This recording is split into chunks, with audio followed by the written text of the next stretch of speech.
Assalamualaikum warahmatullahi wabarakatuh. Mari klik subscribe di channel ini dan aktifkan tanda loncengnya untuk mendapatkan update pemberitahuan di video berikutnya.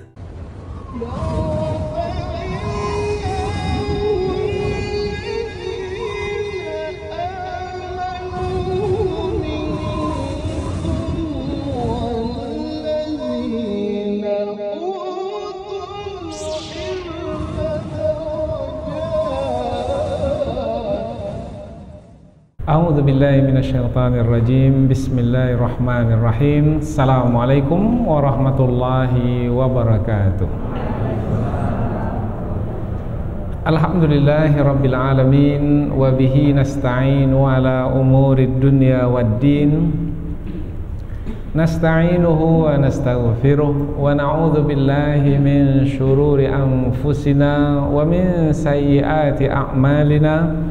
فَمَنْ يَهْدِهِ اللَّهُ فَلَا مُضِلَّ لَهُ وَمَنْ يُضْلِلْ فَلَا هَادِيَ لَهُ أَشْهَدُ أَنْ لَا إِلَهَ إِلَّا اللَّهُ وَحْدَهُ لَا شَرِيكَ لَهُ وَأَشْهَدُ أَنَّ مُحَمَّدًا عَبْدُهُ وَرَسُولُهُ لَا نَبِيَّ بَعْدَهُ أَمَّا بَعْدُ. Puji syukur kehadirat Allah Subhanahu wa taala yang masih melimpahkan rahmat dan nikmatnya. Kita bersyukur dengan mengucapkan Alhamdulillahi Rabbil Alamin. Tidak lupa pula bersalawat kepada Rasulullah dengan mengucapkan Allahumma salli ala Sayyidina Muhammad wa ala ali Sayyidina Muhammad. Dan bersalam kepada Rasulullah dengan mengucapkan Assalamu alayka ya Rasulullah. Alhamdulillah kita dapat kembali meneruskan pengajian tafsir ayat-ayat suci Al-Quran yang insyaAllah kita akan teruskan kepada ayat yang ke-168, 169 dan 170 dari surah Al-A'raf, yaitu masih lagi menerangkan tentang kisah Bani Israel. Ketika Allah menerangkan kisah masa lalu kepada kita, dahulu kepada Rasulullah, dan sekarang yang disampaikan oleh Rasulullah itu kita terima pula hari ini melalui kajian Al-Quran, maka ia adalah sebagai pelajaran yang sangat berharga. Di antara kisah yang akan diterangkan dalam pertemuan kita pada kesempatan ini yaitu tentang generasi yang buruk dari keturunan Bani Israel, yaitu generasi yang tidak peduli dengan halal dan haram.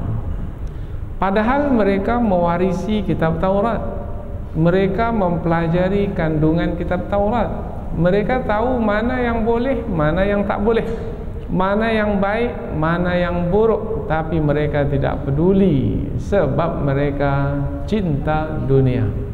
Cinta dunia itulah yang membuat mereka mengikuti kehendak hawa nafsu mereka, sehingga mereka melakukan pelanggaran-pelanggaran. Ini adalah generasi yang buruk dari Bani Israel, dan jumlah mereka ini sungguh banyak sekali.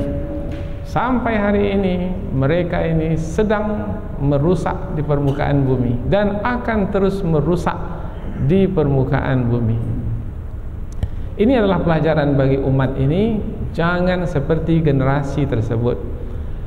Umat ini yang telah diperbaiki oleh Rasulullah sallallahu alaihi wasallam, karena Rasul adalah Rasul yang terakhir, maka hendaklah kita terus menjaga dan memelihara apa yang telah diperbaiki oleh Rasulullah, yaitu apabila umat ini sudah kembali baik, maka kita jagalah kebaikan umat ini, yaitu dengan tidak meninggalkan ajaran yang telah dibawa oleh Rasulullah sallallahu alaihi wasallam. Jangan seperti generasi Bani Israel, yaitu mereka mengetahui kandungan kitab suci Taurat, yaitu kitab suci yang diturunkan kepada Nabi Musa alaihissalam, tapi mereka tidak peduli dengan kandungan kitab suci. Maka kita jangan pula sampai tidak peduli dengan kandungan kitab suci Al-Quran yang terkandung di dalam Al-Quran dari perkara-perkara yang dihalalkan, halalkan. dari perkara-perkara yang diharamkan, haramkan. Yang disebutkan baik dalam Al-Quran, itulah dia yang baik. Yang dinyatakan buruk dalam Al-Quran, maka itu adalah yang buruk. Itulah dia sikap kita yang terbaik sebagai generasi yang baik. Karena kita ini adalah yang melanjutkan apa yang telah pernah dibawa oleh Rasul sallallahu alaihi wasallam, Nabi Muhammad sebagai utusan yang diutus dalam ayat sebelum ini, yang diutus kepada semua manusia tanpa terkecuali, termasuk Bani Israel. Maka mudah-mudahan dengan kisah yang berlaku pada Bani Israel pada masa dahulu menjadi pelajaran bagi kita. Ada pepatah kita, kalau buruk dari kisah masa lalu itu jadikan sempadan, yaitu jangan buat seperti itu pula. Kalau baik kisah masa lalu, maka jadikan teladan, ikuti supaya kita baik pula seperti mereka itu. Allah Subhanahu wa taala adil di dalam menyampaikan kisah masa lalu. Yang baik disebut baik, Allah puji. Tetapi yang tidak baik, Allah nyatakan bahwasanya mereka tidak baik supaya tidak diikuti. Nah, tentang ayat-ayat yang akan kita pelajari ini, Allah menyebutkan bahwasanya ada di antara Bani Israel itu yang baik. Minhum as-salihun, di antara mereka itu ada orang-orang yang saleh, tetapi jumlah mereka sedikit, dan kebanyakan mereka adalah orang-orang yang tidak saleh. Diterangkanlah orang yang tidak saleh ini, yaitu orang yang mengambil harta benda dunia ini tanpa peduli halal dan haram. Umpamanya mencuri harta benda orang lain, atau melakukan transaksi riba, baik itu dalam simpan pinjam ataupun dalam jual beli, sehingga memiskinkan orang lain. Padahal semestinya setiap orang itu membantu orang lain, menolong orang lain. Ini dengan riba ia memiskinkan orang lain. Mereka ini mengambil harta benda dunia, padahal mereka tahu di dalam kitab suci mereka, yaitu Taurat, dilarang untuk memakan riba, tapi mereka melakukannya. Maka mereka disebut di dalam ayat ini sebagai orang-orang yang berbohong atas nama Allah, karena mereka berkata ini dibolehkan bagi kami, atau dengan perkataan kalaupun kami melakukan perbuatan yang salah ini, tapi Allah telah mengampuni kami, sebab kami ini adalah anak-anak Allah yang dikasihi oleh Allah. Nah, mereka ini telah mengatasnamakan diri mereka sebagai bangsa yang mulia.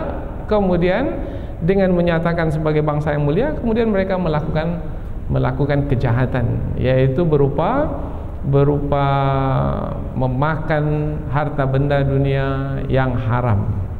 Maka diingatkan di penghujung ayat yang ke-169 bahwasanya akhirat itu adalah lebih baik bagi orang yang mau memelihara diri. Dan orang yang berakal pastilah akan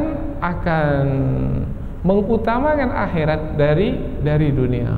Biarlah dapat sedikit asalkan halal daripada dapat banyak tetapi haram. Apabila haram mungkin menikmatinya di dunia ini, tetapi sebenarnya tidak juga makna menikmati itu tercapai.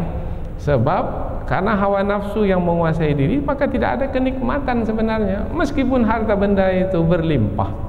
Dan di akhirat pasti akan dibalas dengan siksaan. Maka Allah menyebutkan dalam ayat yang ke-170 bahwasanya orang yang berakal itu adalah orang yang mereka memegang teguh kandungan kitab suci, menjalin hubungan dengan Allah melalui salat umpamanya. Kemudian Allah tidak akan menyia-nyiakan setiap perbuatan baik mereka itu. Artinya mereka akan diberikan balasan kebaikan di dunia ini dan di akhirat nanti. Inilah sebagai pengantar 3 ayat 168 sampai 170 dari surah Al-A'raf. Mudah-mudahan kita akan mendapat pelajaran yang berharga bagi kehidupan yang sedang kita jalani ini, baik sebagai individu atau pribadi, ataupun sebagai suatu generasi atau umat yang meneruskan perjuangan Rasulullah sallallahu alaihi wasallam, Rasul yang terakhir. Sebagaimana mereka juga semestinya adalah yang memperjuangkan ajaran Rasul yang diutus kepada mereka. Bahkan kepada Bani Israel itu bukan satu Rasul yang diutus kepada mereka. Mari kita lihat ayat dengan lebih dekat lagi melalui tafsir, namun kita akan membacanya terlebih dahulu. Allah berfirman, A'udzu billahi minasyaitonir rajim. Bismillahirrahmanirrahim. Wa qatta'nahum fil ardi umama minhumus salihuna wa minhum duna dzalik wa balawnahum bil hasanati was sayyiati la'allahum yarji'un.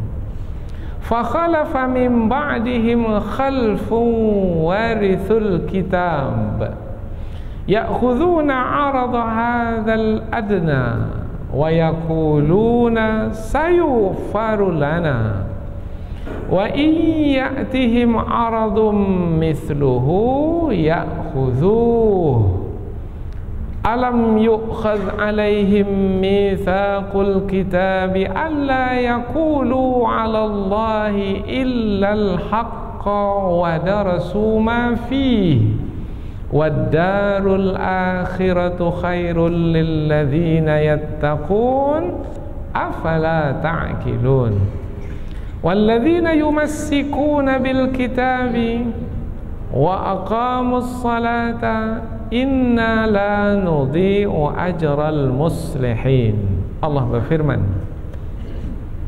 wa qatta'nahum fil ardi umama. Wa qatta'nahum, dan kami bagi-bagi mereka. Kami di sini adalah Allah. Allah membagi-bagi Bani Israel. Jadi Bani Israel tidak lagi sebagai satu kesatuan, padahal mereka satu kesatuan, anak keturunan Nabi Yakub, tapi menjadi terbagi-bagi. Mengapa terbagi? Sebab mereka berpecah belah karena musuh memusuhi antara satu dengan yang lain, benci membenci, bahkan sampai kepada perang memerangi, bunuh membunuh sesama mereka. Nanti kita akan terangkan. Dan kami bagi-bagi mereka fil ardi, di muka bumi, umama, menjadi beberapa golongan. Minhumus salihun, minhum, dari kalangan mereka, as-salihun, ada orang-orang yang saleh tapi jumlah mereka sedikit. Wa minhum, dan dari kalangan mereka, duna dzalik, tidak sedemikian itu, maknanya tidak saleh. Kalau tidak saleh bermakna mereka adalah orang-orang yang ingkar, orang-orang yang kafir, orang-orang yang melanggar. Wa balawnahum bil hasanati was sayyiat. Wa balawnahum, dan kami uji mereka bil hasanat, dengan yang baik-baik. Kalau disebut yang baik-baik, maka boleh kita tambah kata nikmat, nikmat yang baik-baik. Was sayyiat, dan yang buruk-buruk kami uji juga dengan yang buruk-buruk. Kalau disebut buruk, umpamanya bencana, yang buruk-buruk. La'allahum yarji'un, mudah-mudahan mereka kembali kepada kebenaran. Kita ulang dari pangkal ayat. Dan kami bagi mereka menjadi beberapa bahagian di muka bumi. Di antara mereka ada orang-orang yang saleh, dan di antara mereka ada yang tidak sedemikian itu. Dan kami uji mereka dengan nikmat yang baik-baik dan bencana yang buruk-buruk. Mudah-mudahan mereka kembali ke jalan yang benar. Kemudian Allah terangkan tentang yang tidak soleh itu. Seperti apa yang tidak soleh? Yaitu generasi pencinta dunia. Fakhalafa min ba'dihim khalfun. Fakhalafa, maka menggantikan, min ba'dihim, selepas mereka itu, yaitu selepas generasi pendahulu. Khalfun, suatu generasi, warithu, yang mewarisi Alkitab. Alkitab, jadi tetap mewarisi Alkitab juga, yaitu mereka menjadikan kitab Taurat itu sebagai pegangan hidup mereka juga. Tetapi bagaimana sikap mereka? ketika menjalani kehidupan duniawi ini. Ya'khuduna 'arada hadzal adna. Ya'khuduna, mereka mengambil, 'arada, harta benda, hadzal adna, dunia ini. Jadi harta benda dunia ini mereka ambil. Maksud mereka ambil di sini, mereka ambil dengan cara yang halal, dengan cara yang haram. Dengan cara yang haram tak boleh, tapi mereka ambil juga. Kemudian ketika mengambil dengan cara yang haram, berarti kan mereka melakukan kesalahan, berarti mereka berdosa. Maka ketika mereka berdosa, mereka mengatakan wa yaquluna sayughfaru lana, wa yaqulun, dan mereka berkata sayughfaru lana, akan diampuni bagi kami. Jadi tak ada masalah apa berdosa, sebab Allah akan mengampuni kami. Jadi mereka ini tidak menyesali perbuatan buruk mereka itu, yaitu dengan mengatakan semua yang kita buat nih meskipun buruk, meskipun kita mengambil yang haram, Allah mengampuni kita. Macam dia pula yang menentukan. Nah, ini dia keangkuhan dan kesombongan mereka. Kemudian berikutnya lagi, diulang sekali lagi. Nah, pengulangan ini sebagai penegasan. Wa iyyatihim aradum mithluh ya'khudhuh wa iyyatihim, dan jika datang kepada mereka aradum mithluhu, aradun harta benda dunia, mithluhu yang seumpama dengannya, ya'khudhuhu, mereka mengambilnya. Tak peduli halal haram, mereka mengambilnya.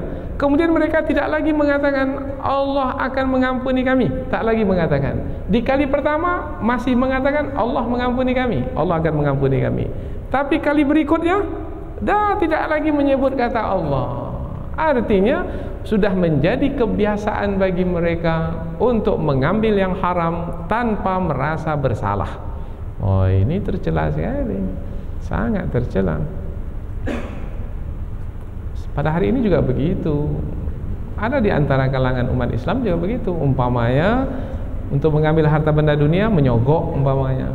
Nah, sogok menyogok ini sudah tidak lagi difahami sebagai perkara yang salah. Macam perkara yang baik, yang benar saja. Dan tidak ada terfikir untuk bertaubat, mohon ampun, tidak ada merasa bersalah. Oh, ini sudah meniru-niru kelakuan Yahudi ini. Maka ayat Al-Quran ini dijadikan sebagai pelajaran. Dikeji Yahudi, tapi dia pula sama seperti Yahudi. Oh, ini bermakna tidak mengambil pelajaran dari kisah Al-Quran.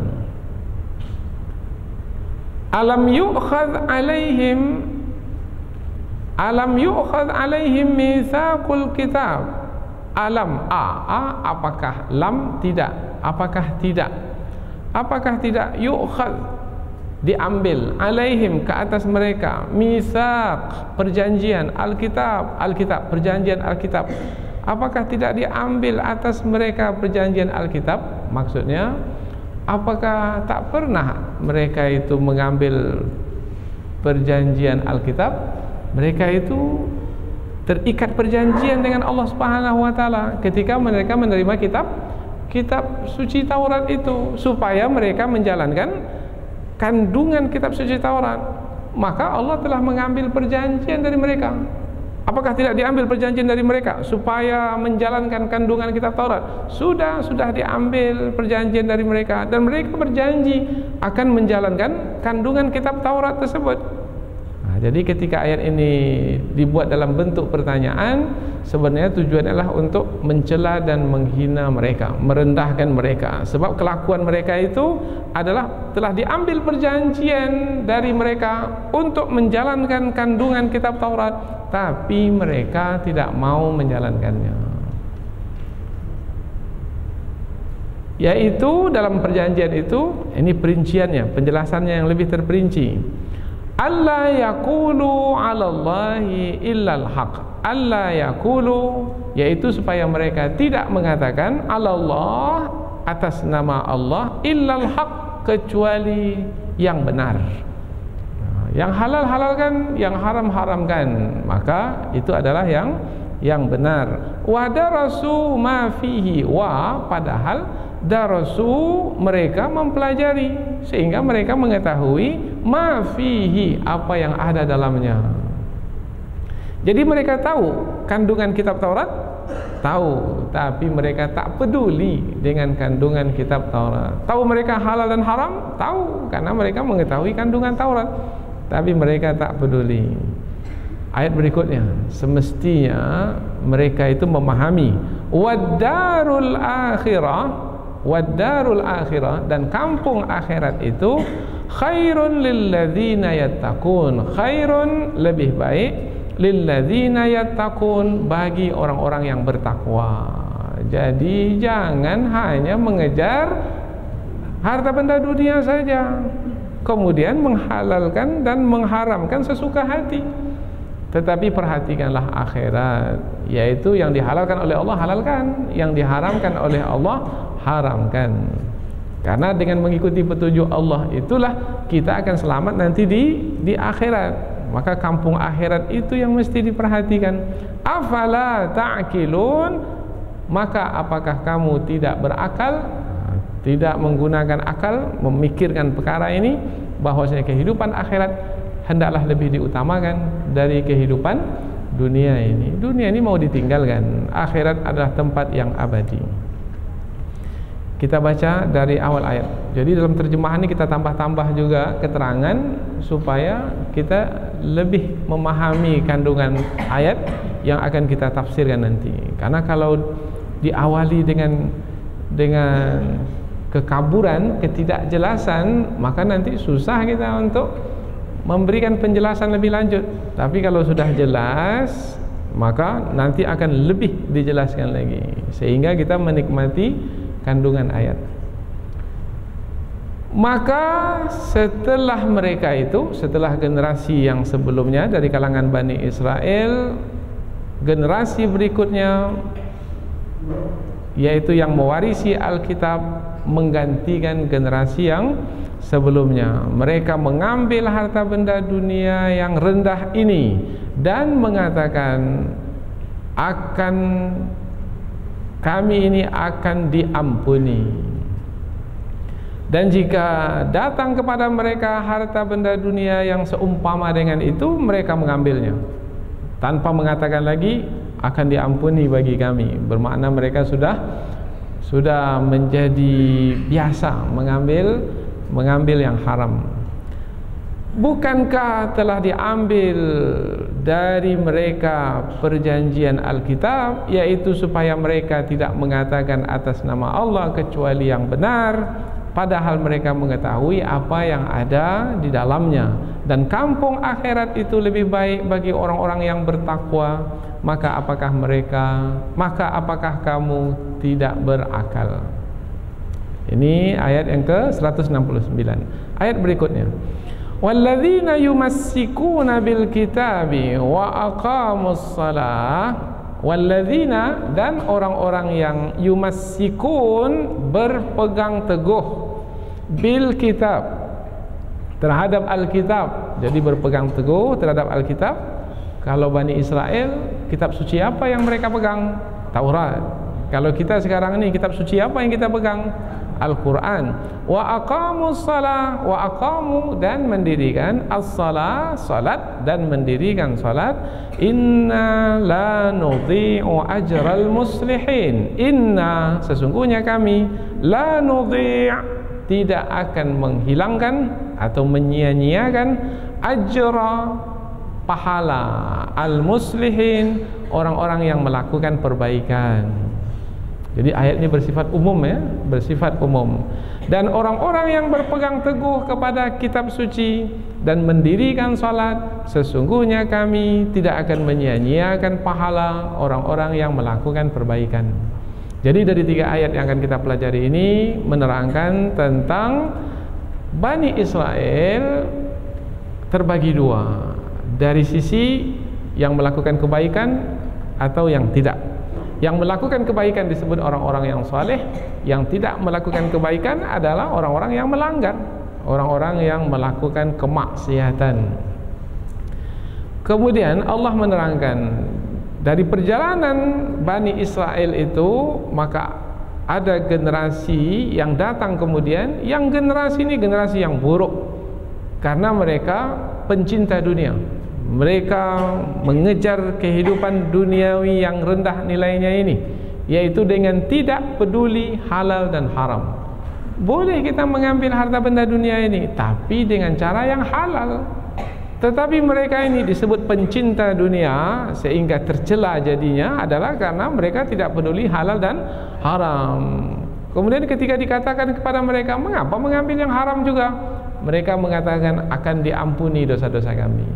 Jadi tak perlulah risau dengan mengambil yang haram. Ini perkataan mereka. Sebab kami ini meskipun berdosa akan diampuni, sebab kami ini adalah anak-anak Allah dan kekasih-kekasih Allah. Jadi mereka gunakan perkataan ini untuk membenarkan tindakan mereka yang salah. Kemudian ketika didatangkan kembali harta benda dunia kepada mereka, mereka juga tidak peduli dengan halal dan haram. Ketika mengambil yang haram, kemudian mereka tidak lagi mengatakan bahwasanya dosa mereka akan diampuni karena sudah menjadi kebiasaan. Maka jangan sampai ke tahap seperti itu pula. Yaitu awal-awalnya orang baik itu awal-awalnya masih merasa bersalah ketika melakukan yang salah, ketika mengambil yang haram umpamanya. Tapi karena sudah terbiasa, akhirnya berpendapat mengambil yang salah itu pun adalah baik. Bahkan mengatakan tak ada salahnya karena zaman dah seperti itu sekarang. Nah, zaman pula dia sebut memang sudah seperti itu. Sistemnya dah seperti itu sekarang. Bukan dia memperbaiki keadaan, tapi malah dia tunduk kepada keadaan yang ada. Macam mana lagi buat seperti itu? Sudah, kita buat aja, tak ada salah apa-apa. Padahal salah, tak ada salah apa-apa. Jangan sampai seperti itu. Itu kehidupan duniawi. Jangan sampai terpedaya dengan kehidupan duniawi itu. Sebab hidup kita itu tidak berakhir di kehidupan duniawi ini. Di sana ada kehidupan akhirat, maka hendaklah mengutamakan akhirat dari kehidupan duniawi ini. Siapa orang yang perhatikan kehidupan akhir? Hanya orang yang menggunakan akal, fikiran, yaitu orang-orang yang memelihara diri dari azab dan siksa Allah Subhanahu wa taala. Siapa mereka? Yang berpegang teguh kepada kitab suci dan yang selalu menjalin hubungan dengan Allah, dan mereka adalah orang yang akan mendapatkan balasan kembali dari amal yang telah mereka kerjakan.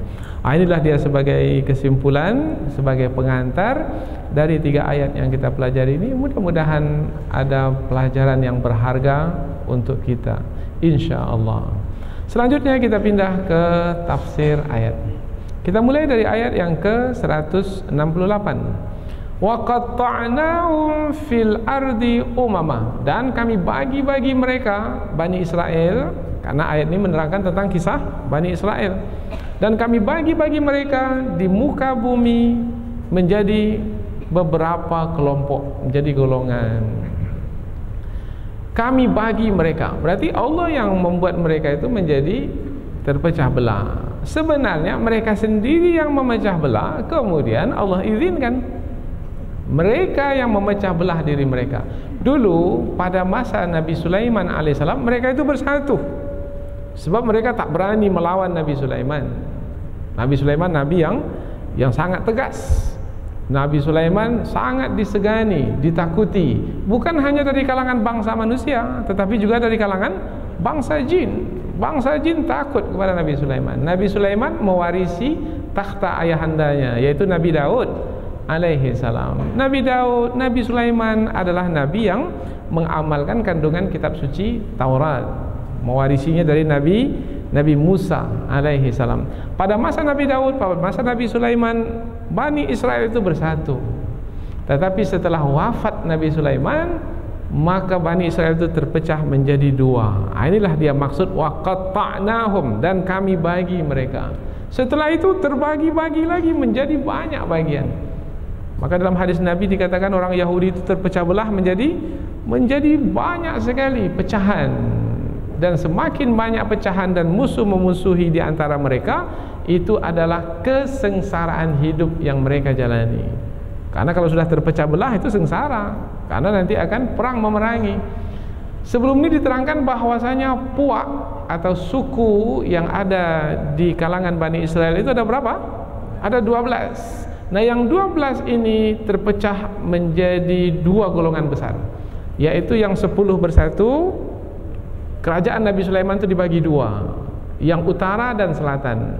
Nah, yang utara itu ibu kotanya adalah As-Samirah. Nah, di sana bangunlah satu negeri, satu kota yang terpisah dari selatan. Ini nih berkumpul di sini 10 suku. Kemudian yang dua lagi di bahagian selatan. Ibu kotanya adalah Yerusalem. Dua suku ini adalah suku Yahuda dan suku Bunyamin. Jadi yang 12 tadi ada 10 menjadi satu kelompok, dan ada lagi dua. Yang dua menghadapi yang 10. Yang 10 berhadapan dengan yang dua. Mereka ini perang memerangi, sampai pada akhirnya yang 10 ini dibunuh oleh yang dua ini sampai habis semuanya. Habis, kecuali yang dapat melarikan diri dari bumi Palestina, dari kerajaan Nabi Sulaiman dahulu, lari entah kemana. Tinggallah yang dua ini, dua suku ini. Yang dua suku ini pada akhirnya juga dibunuh, tetapi dari kalangan luar, yaitu dari kalangan Bakhtansar di Babilonia, di Irak sekarang ini, memasuki Palestina dan menghabisi Bani Israel ini, kecuali yang keluar dari Palestina melarikan diri. Di situ mereka menjadi, di tempat pelarian mereka menjadi sengsara karena tak punya negeri lagi, dan mereka terpecah belah. Kemudian di tempat-tempat yang baru, tempat-tempat pelarian, mereka dilarang untuk mengamalkan kitab Taurat. Maka pada masa itu hilanglah kitab Taurat dalam kehidupan mereka, karena ya, yang memiliki negeri umpamanya Parsia, umpamanya Romawi di Eropa sana, andaikan mereka mengamalkan kitab Taurat atau mendapati di tangan mereka ada kitab Taurat, mereka akan dibunuh. Akhirnya mereka tinggalkan, mereka buang kitab Taurat. Disitulah hilangnya kitab Taurat yang asli, tak ada lagi, karena mereka tertindas, teraniaya. Nah, inilah yang dimaksudkan oleh ayat sebelum ini, bahwasanya ada yang dibangkitkan oleh Allah sampai hari kiamat untuk menyiksa mereka ini. Jadi mereka ini adalah bangsa yang disiksa oleh Allah dengan bangsa-bangsa yang lain sampai hari kiamat, disebabkan karena mereka meninggalkan kandungan kitab suci. Jadi di saat kita ini meninggalkan kandungan kitab suci, bangsa lain akan menindas kita, bangsa lain akan menjajah kita. Kapan baru kita bisa menjadi merdeka dengan makna yang sebenarnya? Kalau mengamalkan kandungan kitab suci. Nah, itu penting, karena ayat berikutnya itu dijelaskan bahwasanya ada generasi berikutnya meninggalkan kandungan kitab suci, padahal mereka mengetahui kandungan kitab suci itu karena mereka mewarisinya dari generasi yang sebelumnya. Tetapi mereka tinggalkan, akhirnya mereka tertindas karena musuh mereka dapat menindas mereka dengan mudah. Hilang kekuatan. Kalau sudah meninggalkan kandungan kitab suci, kita sudah hilang kekuatan. Kekuatan kita itu, keperkasaan kita itu adalah bersama dengan kitab suci. Maka nanti ayat yang ketiga, ayat 170 menyebutkan bahwasanya orang-orang yang mengetahui tentang hakikat kebenaran yang sebenarnya, mereka akan berpegang teguh dengan kitab suci, mereka akan mendirikan salat, menjalin hubungan dengan Allah. Mereka inilah orang-orang yang tidak akan mungkin terhina dengan penindasan dari bangsa lain. Nah, ini adalah pelajaran yang sangat berharga. Mudah-mudahan akan membuka mata kita, membuka hati kita. Alhamdulillah sekarang ini kita sudah ada tradisi-tradisi yang baik, tetapi perlu dikembangkan dengan lebih baik lagi. Ada tradisi membaca Al-Quran, bagus. Ada tradisi memusabaqahkan Al-Quran, memperlombakan Al-Quran, bagus. Ada lagi pengajian-pengajian Al-Quran dengan tafsir Al-Quran, tadabbur Al-Quran, bagus. Tapi lebih lagi dari itu adalah bagaimana mengamalkan kandungan Al-Quran dalam kehidupan, karena itulah yang akan membebaskan kita dari penindasan bangsa lain. Selagi tidak mengamalkan kandungan kitab suci, berarti kita rela untuk ditindas selama-lamanya. Tak ada perbaikan, tidak akan ada perubahan. Maka di ujung ayat nanti, ayat 170 disebutkan Allah memberikan balasan bagi orang-orang yang melakukan perbaikan. Mengapa kata perbaikan disebutkan? Karena yang dipuji, yang disanjung oleh Allah, yang dimuliakan oleh Allah adalah orang yang senantiasa memperbaiki. Yang buruk diperbaiki, maka yang buruk menjadi baik. Yang baik diperbaiki lagi, maka yang baik menjadi lebih baik. Kapan yang seperti itu baru bisa terlaksana? Kalau mengamalkan kandungan kitab suci. Kemudian Allah terangkan berikutnya bahwasanya mereka yang sudah terbagi menjadi berbagai macam bagian itu, ini tadi kita sebut contohnya saja, yaitu sepeninggal Nabi Sulaiman alaihissalam, mereka terbagi menjadi dua. Pada akhirnya mereka semua dibinasakan, kecuali orang-orang yang lari dari negeri yang mereka warisi dari Nabi Sulaiman alaihissalam, lari entah ke mana. Maka disebut juga pelarian ke negeri-negeri itu disebut dengan diaspora, yaitu mereka memencar ke penjuru dunia ini. Dan sekarang pula mereka berusaha untuk kembali lagi. Mereka rampas bumi Palestina, kemudian mereka datang ke Palestina dari mana-mana. Dari Eropa datang, dari Asia datang, dari Australia datang, dari Afrika datang. Mereka kononnya ingin kembali menguasai bumi yang mereka tinggalkan dahulu. Padahal sebenarnya dahulu itu yang menguasai bumi Palestina itulah Nabi Sulaiman yang beragama Islam. Karena agama yang dibawa oleh para nabi adalah agama Islam, dan bumi itu hanya diwariskan kepada orang yang beragama Islam, yang beriman kepada Allah. Yang tak beriman, Allah tak sudi buminya itu didiami.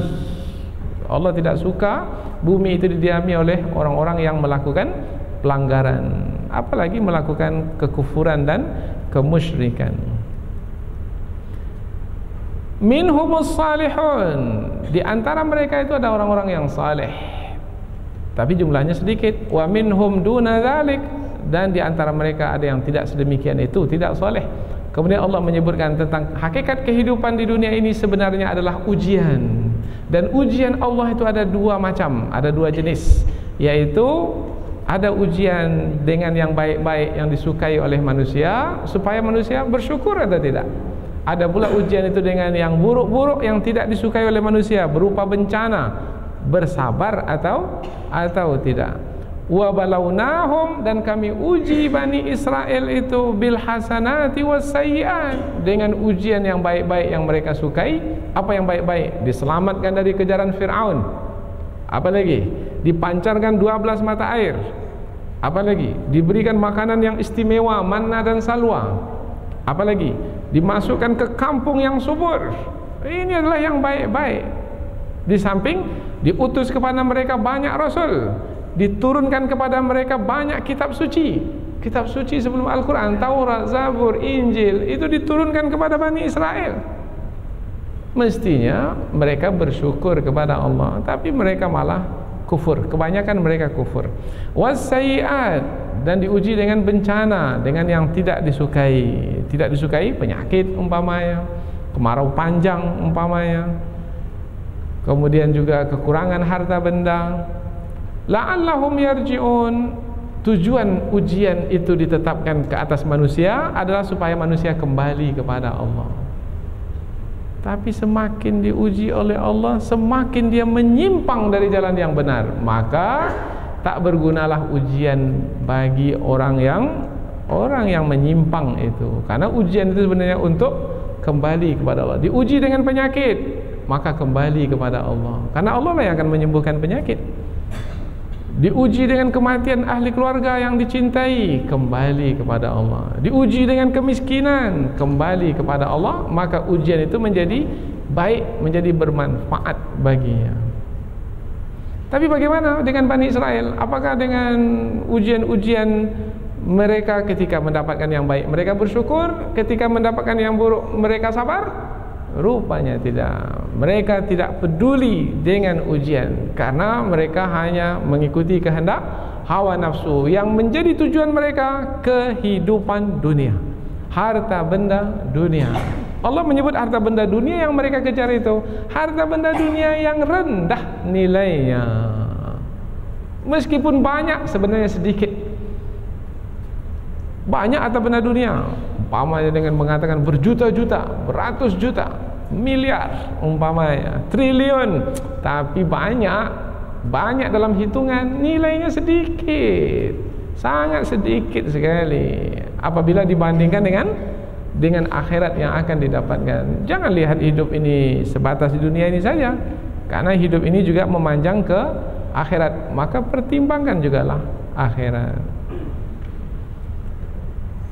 Ayat berikutnya, fa khalafa min ba'dihim khalfun, maka generasi setelah mereka itu menggantikan generasi yang sebelumnya, yang mana generasi tersebut warisul kitab, mewarisi kandungan kitab suci, ya'khuduna arada hadzal adna, mereka mengambil harta benda dunia yang rendah ini. Tadi sudah kita terangkan, maksudnya mereka yang mewarisi kitab tahu bahwasanya ini halal, ini haram. Kemudian mereka ambil harta benda dunia yang haram. Mereka ambil harta benda dunia yang haram. Tahu mereka yang mereka ambil adalah yang haram? Tahu. Tak boleh mereka mengambilnya, mereka tahu. Tapi mereka mengatakan wa yaqulun, dan mereka berkata sayufar lana, akan diampuni dosa-dosa kami. Artinya tak perlu risaulah dengan mengambil yang haram ini. Apa sebab? Akhirnya kita nanti akan diampuni juga oleh Allah Ta'ala. Jadi mereka mengenal Allah juga, tetapi ketika mereka menyebut Allah itu untuk membenarkan tindakan mereka yang salah, wah, ini tercela. Karena semestinya kalau memang mereka memahami bahwasanya mereka bersalah, maka mestinya mereka menyesali perbuatan mereka yang salah itu, karena dengan menyesali itulah baru mereka akan diampuni. Tanpa penyesalan, seseorang bertaubat tanpa penyesalan, apakah taubatnya akan diterima oleh Allah? Apakah dosanya akan diampuni? Tidak. Ini tanpa penyesalan, tiba-tiba mengatakan nanti dosa kita akan diampuni oleh Allah. Jadi mereka menggunakan juga bahasa agama, tetapi bahasa agama digunakan adalah untuk menyampaikan keinginan hawa nafsu. Maka pada hari ini pun banyak manusia yang menggunakan bahasa agama untuk membenarkan tindakan yang salah. Ini adalah perbuatan orang-orang Yahudi. Itu orang-orang Yahudi yang mengingkari ajaran agama yang suci. Ada orang Yahudi itu yang pada masa Rasulullah beriman kepada Rasulullah, ada. Maka kalau orang Yahudi itu sudah beriman kepada Rasulullah, mereka tak lagi disebut Yahudi, asalnya saja Yahudi. Tapi kalau sudah memeluk agama Islam, maka mereka disebut sebagai umat Islam. Ada di antara kalangan orang-orang Yahudi yang pada masa Rasulullah memeluk Islam, bahkan mereka menjadi rujukan pula untuk mengetahui apa sebenarnya yang terkandung di dalam kitab Taurat dan Injil itu, yang sudah dipalsukan oleh pendeta-pendeta yang berkepentingan. Maka orang-orang yang mengetahui kandungan kitab suci yang sebenarnya mengatakan, wah, ini riba ini haram di dalam agama. Mereka tahu haram karena mereka menguasai kandungan kitab suci. Tapi mengapa kebanyakan orang Yahudi melakukan transaksi riba ini? Karena mereka ingin mengambil kepentingan dunia ini. Pada hari ini silakan lihat bank-bank mereka dirikan. Bank ini kemudian saja baru didirikan ini. Bank-bank yang didirikan ini didirikan dengan ribawi. Ini yang kita sebut bank konvensional. Mereka yang buat bank ini, pinjam ke bank 1 juta, kita mesti bayar nanti 1.200.000. Sampai negara pun kalau berhutang ke bank dunia orang Yahudi pegang.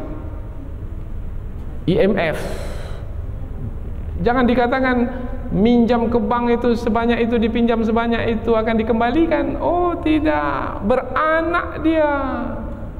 Riba, bunga, tak mampu bayar cicilan anaknya itu beranak lagi, cucu namanya, sampailah negara itu bangkrut.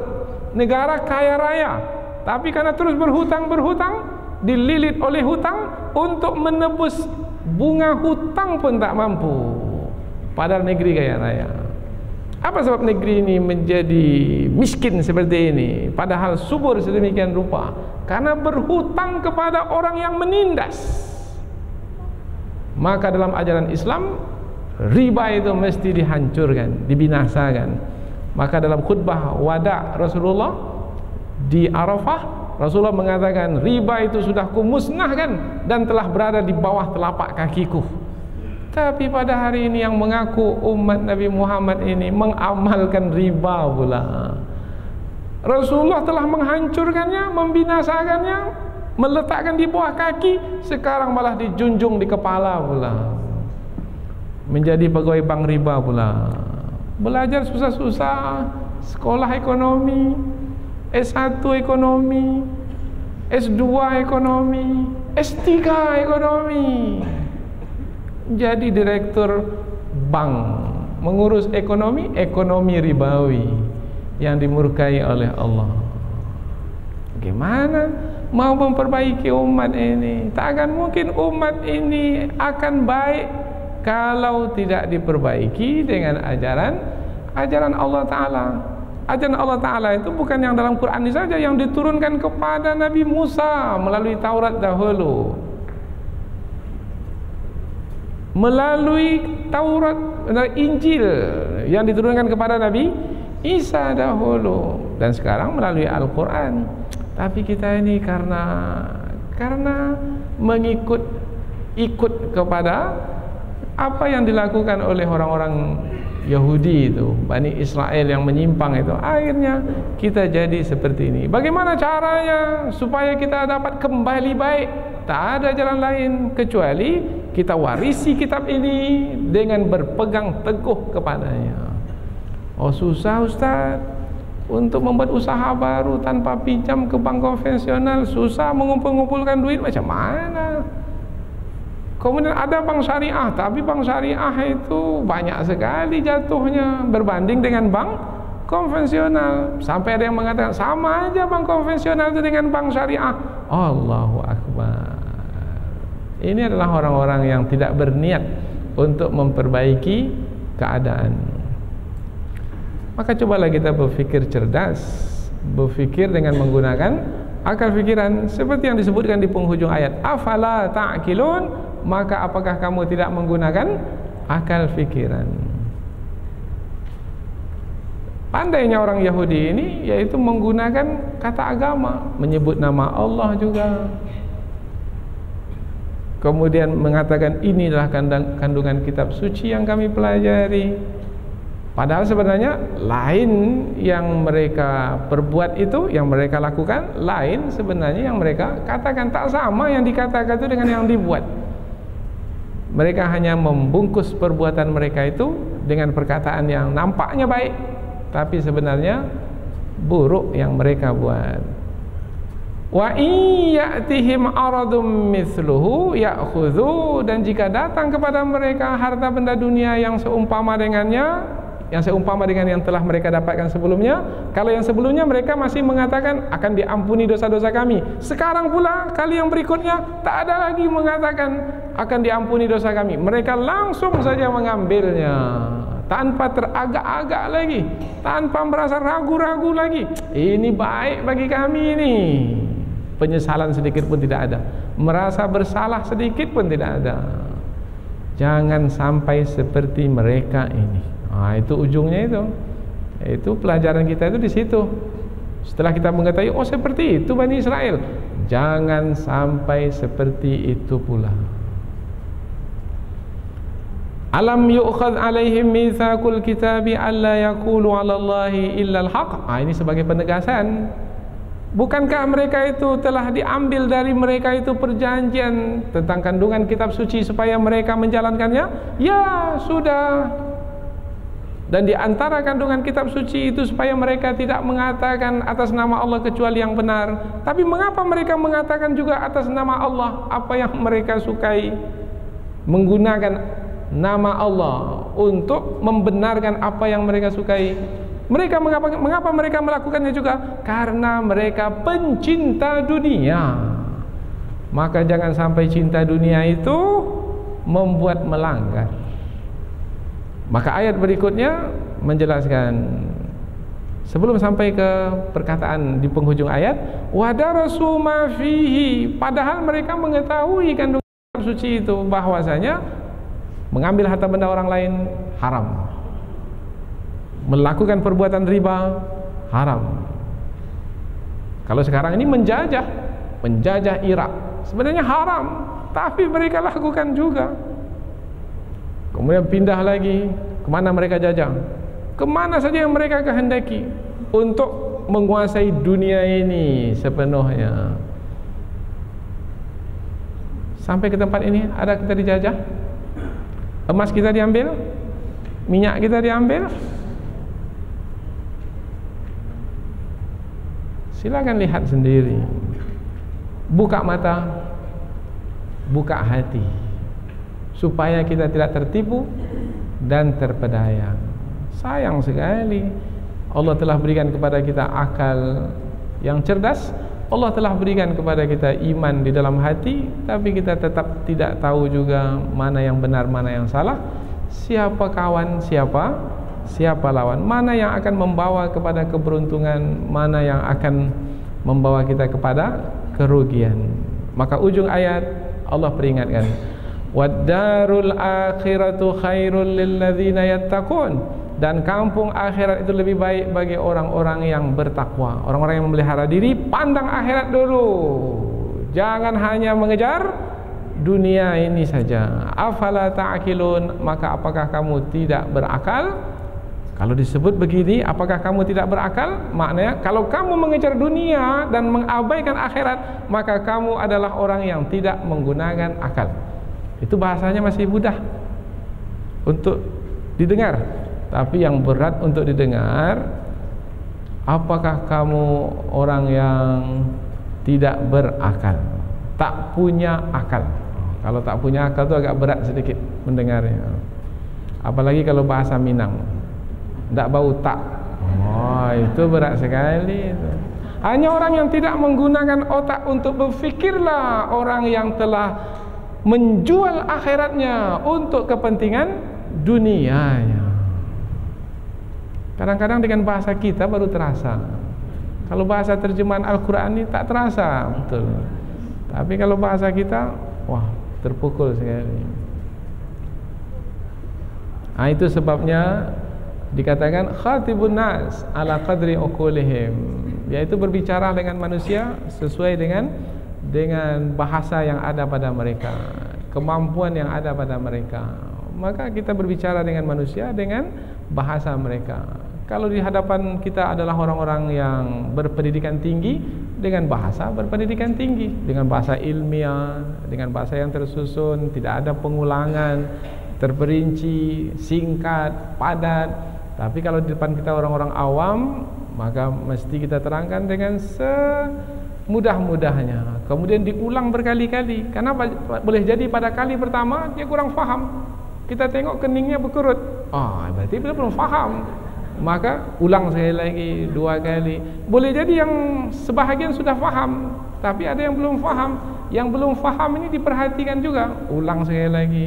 Masih ada juga yang berkerut keningnya, ulang sekali lagi. Sampai berapa kali? Sampai faham. Karena tak ada gunanya kalau kita belajar tidak faham. Ayat yang ketiga, ayat penutup, walladzina yumassikuna bil kitab, dan orang-orang yang memegang Alkitab. Yumassikun, ketika disebut kata yumassikun bermakna berpegang teguh itu dengan kuat. Berpegang teguh dengan kuat maknanya tidak akan melepaskannya. Artinya apapun halangan atau apapun ujian yang akan membuatnya melepaskan, dia tidak akan lepaskan. Jadi ia berhabis-habis di dalam berpegang teguh. Maknanya dia akan gunakan sedaya upaya, sekuat tenaga untuk memegang kitab itu. Kalau istilah menggigit, jangan menggigit dengan jari di depan, jangan menggigit dengan gigi di depan, tapi menggigitlah dengan geraham. Mana yang lebih kuat? Menggigit dengan gigi di depan atau menggigit dengan gigi geraham? Maka gigit dengan gigi geraham sehingga dia tidak lepas. Begitulah berpegang teguh kepada kitab suci. Jangan tinggalkan kitab suci. Maka orang tua-tua kita dahulu, kecil-kecil lagi kita, pertama kali yang diajarnya kita untuk membaca adalah membaca Al-Quran. Bukan membaca buku-buku cerita itu, membaca Al-Quran. Aba, bata, alif di atas A, alif di bawah I, alif di depan U, A, I, U. Seperti itu dahulu, masih ingat? Kecil-kecil lagi, 4 tahun, 5 tahun. Apa sebabnya? Ayat ini, mereka memahami ayat ini, berpegang teguh kepada kitab suci. Selamat anak cucu. Lepaskan kitab suci, binasa anak cucu. Wa aqamus salat, dan mendirikan salat. Kitab suci sebagai petunjuk dalam hidup, salat sebagai perhubungan dengan Allah. Karena mesti berhubungan dengan Allah supaya dapat mengamalkan kitab suci. Sebab ada musuh yang akan menjauhkan kita dari mengamalkan kitab suci. Maka jalin juga hubungan dengan Allah. Mengapa salat disebut di sini? Kan masih ada lagi kewajiban-kewajiban yang lain. Maka disebutkan salat di sini secara khusus sebagai mewakili yang lainnya, karena salat tiang agama. Bukan bermakna salat saja, enggak, puasa juga, mengeluarkan zakat juga, pergi haji juga. Tapi mengapa salat ini sebagai mewakili? Sebab ia adalah sebagai tiang agama. Barang siapa yang mendirikan salat, mendirikan agama. Barang siapa yang meninggalkan salat, meruntuhkan agama. As-salatu imaduddin, faman aqamaha faqad aqamaddin, faman hadamaha faqad hadamaddin. Salat tiang agama. Tegakkan salat, tegaklah agama. Rubuh salat, rubuh tiang, maka rubuhlah agama. Hilang agama. Maka sekarang ini yang mesti diperhatikan adalah salat. Orang tua kita pun juga dahulu mengingatkan, kalau pergi merantau, nak, jangan tinggal salat. Itu nasihat orang tua apabila anaknya pergi merantau.